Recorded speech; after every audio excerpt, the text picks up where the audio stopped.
বাসী সবাই কেমন আছেন? আলহামদুলিল্লাহ আমি ভালো আছি। দেশ ও দেশের বাইরে সবাইকে জানাই আন্তরিক শুভেচ্ছা ও অভিনন্দন। আমি আজকে চলে আসছি বেলাব থানা, নরসিংদী জেলাধীন বেলাব থানা। যে আমাদের এলাকার ভাষায় আমরা বলি উক, কেউ বলে কৌশল, কেউ বলে গ্যান্ডারি, কেউ বলে আখ। কিন্তু জীবন শেষে এটা খাওয়ার জিনিসই অনেক সুস্বাদু, মিষ্টি জাতীয় হয়।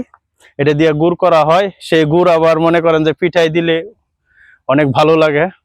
দেখেন আমার ক্যামেরাম্যান আপনাদেরকে দেখাইতেছে। মাশাআল্লাহ ব্যাপক হারে এবার আমাদের বেলাব থানায় উৎপাদন হচ্ছে অনেক ওক। মধু মধু মধু দেখেন, এটা মূলত দিয়ে দেওয়া হয়েছে। এই বেড়াটা মনে হয় রাত্রে শিয়ালে অনেক ডিস্টার্ব করে, আমার ধারণা। অবশ্যই এটাই, শিয়ালে মনে হয় ডিস্টার্ব করে, এই জন্য এই বেড়াটা দেওয়া হয়েছে। কৌশল মাশাআল্লাহ দেখেন।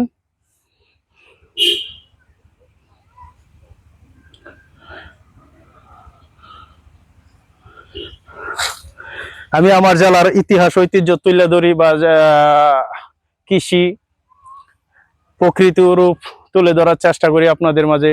সবাই আমার ভিডিও লাইক কমেন্ট শেয়ার দিয়ে পাশে থাকবেন। ধন্যবাদ সবাইকে। সবার প্রতি আমার সালাম ও ভালোবাসা অবিরাম।